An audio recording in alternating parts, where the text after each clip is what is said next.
이사야 20장 우리 1절에서 2절에 있는 말씀 우리 함께 읽도록 하겠습니다.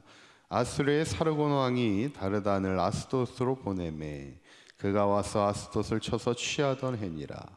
그때에 여호와께서 아모스의 아들 이사야에게 말씀하여 이르시되 갈지어다 내 허리에서 배를 끄르고 내 발에서 신을 벗을지니라 하시매 그가 그대로 하여 벗은 몸과 벗은 발로 다니니라. 아멘. 우리 지난 시간에 이제 하나님이 그날에 끝까지 믿음을 지키며 남은 자를 위하여 반드시 돌아오게 하겠다. 그리고 괴롭게 하던 자들을 끊으셔 주겠다. 그리고 큰 길이 있게 하시겠다. 회복의 약속을 말씀하는 것을 보게 됩니다. 우리가 항상 이 땅을 살아가면서 하나님은 때로는 우리를 징계하실 때도 있지만 반드시 우리를 회복시키기 원하시는 하나님이심을 우리가 생각하면서 어떤 고난과 시련이 있을지라도 우리를 회복하게 하시는 하나님 바라보며 끝까지 이 시대 우리가 남은 자가 되는 게 중요하다는 거예요. 믿음 지키며 끝까지 하나님을 향한 남은 자들을 되어 하나님의 회복의 은혜를 누리며 살아갈 수 있기를 간절히 축원합니다. 오늘 이제 그 이후의 말씀을 쭉 보면 하나님이 유다 백성들을 괴롭게 하던 민족들을 어떻게 끊어주시는가 말씀이 이제 계속 이어지는데 13장에는 바벨론에 대한 경고가 나오고 14장에서는 아수르와 블레셋을 하나님이 소멸시키는 이야기가 나오고 15장에는 모압을 황폐하게 하시고 또 17장에는 에브라임과 다메섹을 멸하시는 하나님께서 그들을 이제 끊어주시는 것을 보게 되는데 이제 오늘 20장에 오면 이제 애굽을 하나님이 치시는데 이 말씀을 특별히 이방 민족을 향해서도 하나님의 심판의 메시지를 이제 이사야가 가서 전하게 되는데 오늘 본문이 이제 좀 특별한 것은 이사야가 그냥 가서 말씀을 전하는 게 아니라 어떤 행위를 통해 하나님의 말씀을 전하고 있는 것을 보게 되는데 2절에 있는 말씀 다시 한번 읽어볼까요? 시작. 그때의 여호와께서 아모스의 아들 이사야에게 말씀하여 이르시되 갈지어다 내 허리에서 배를 끄르고 내 발에서 신을 벗을지니라 하시매 그가 그대로 하여 벗은 몸과 벗은 발로 다니니라. 아멘. 하나님이 이제 애굽에 가서 하나님의 심판의 메시지를 전하는데 허리에서 아마 허리띠를 끌으라는 것이고 그리고 발에서는 신을 벗으라는 거예요. 그래서 벗은 몸과 벗은 발로 다니라 이렇게. 그것도 얼마나 다니냐면 3년 동안을 그러고 다닙니다. 참 쉽지 않은 일이죠. 우리가 가끔 이렇게 전도를 하다 보면 예전에는 이렇게 전도띠를 많이 하고 이렇게 다녔습니다. 근데 이렇게 전도띠를 하고 다녀도 이게 사실 전도띠만 메고서 길에 나가도 이렇게 좀 부끄러워하는 분들이 좀 있었어요. 그런데 이거는 뭐 아무것도 아닙니다. 이사야 선지자는 어떻게 하고 다녔어요? 옷을 벗고 신을 벗고 벗은 몸과 벗은 발로 하나님의 말씀을 전하며 다녔다는 겁니다.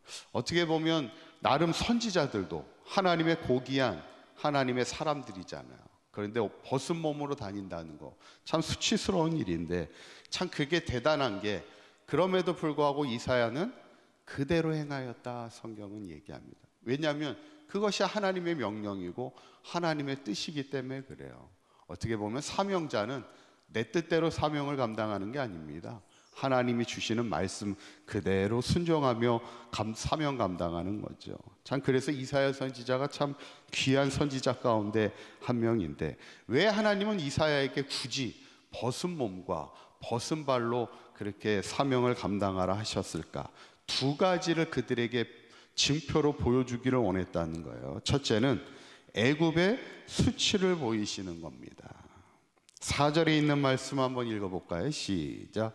이와 같이 애굽의 포로와 구스에 사로잡힌 자가 아수르 왕에게 끌려갈 때에 젊은 자나 늙은 자가 다 벗은 몸과 벗은 발로 볼기까지 드러내어 애굽의 수치를 보이리니. 아멘. 이제 이 말씀을 보면 벗은 몸과 벗은 발은 지금 뭘 상징하고 있는 겁니까?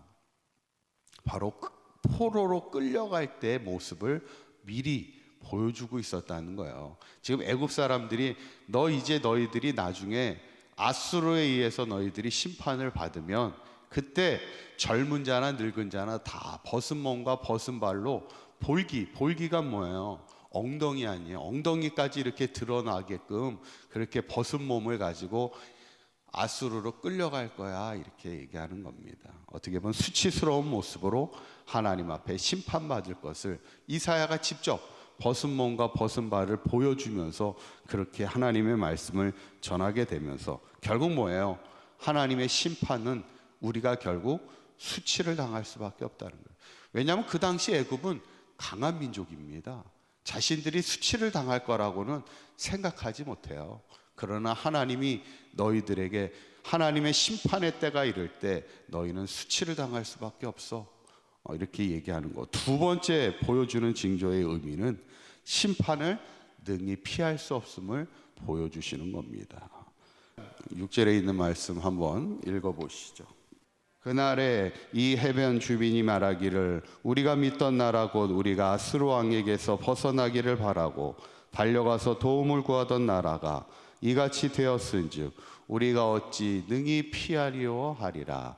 아멘. 지금 그날에 해변 주민이 말하기를 우리가 믿던 나라, 우리가 도움을 구하던 나라, 그 나라가 뭐냐면 애굽을 지금 얘기하고 있는데, 그 당시 이제 그 팔레스타인 지역을 지배하던 강력한 나라는 위로는 아수르고 밑으로는 애굽이었습니다. 이게 이제 역사적으로 봐도 이 두 나라가 항상 그 힘을 가지고 겨루던데, 그 주변에 껴있는 주변 해변 주민들은, 그 주변 국가들은 항상 어떤 얘기를 했냐면, 만약에 아수르가 치러 들어오면 누구한테 도움을 요청해요?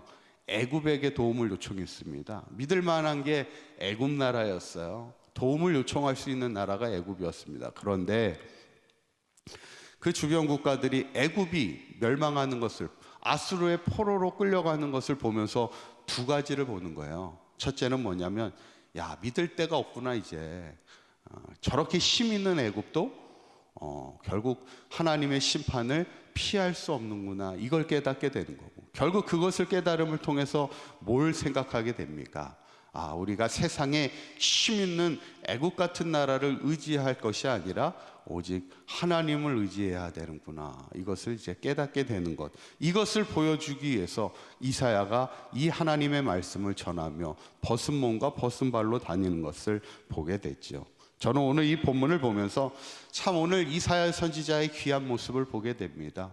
하나님의 심판의 메시지를 애굽에게 전하기 위해서 3년 동안을 벗은 몸과 벗은 발로 다니며 하나님의 사명을 감당하며 하나님의 말씀을 선포하여 다녔던 그 이사야 선지자를 보면서 우리도 늘 하나님의 사명, 이런 각오를 가지고 우리가 하나님의 귀한 사명을 감당하길 바라고, 분명한 것은 우리가 전해야 될 것은 뭐예요?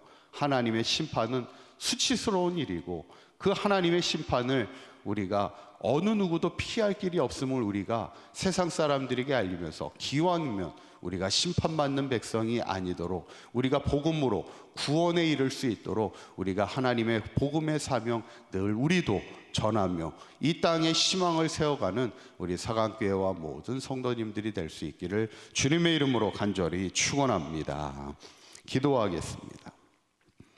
고맙고 감사하신 하나님, 이 시대 우리를 하나님의 사명자로 부르셨사오니 우리도 이사야처럼 하나님의 말씀에 순종하게 하시고 여전히 하나님의 심판 가운데 있는 이들에게 복음을 전하게 하여 주셔서 한 사람도 수치당하거나 심판당하지 않게 하시고 모든 사람이 구원에 이르는 그날까지 사명 감당하는 우리 사강교회와 모든 성도들 될 수 있도록 인도하여 주시옵소서. 오늘 하루도 주님과 동행하는 복된 하루가 되게 하시고 오늘 하루도 하나님의 영광을 위하여 살아가는 아름다운 한날 되게 하여 주시옵소서. 우리 주 예수 그리스도의 이름으로 기도하옵나이다. 아멘.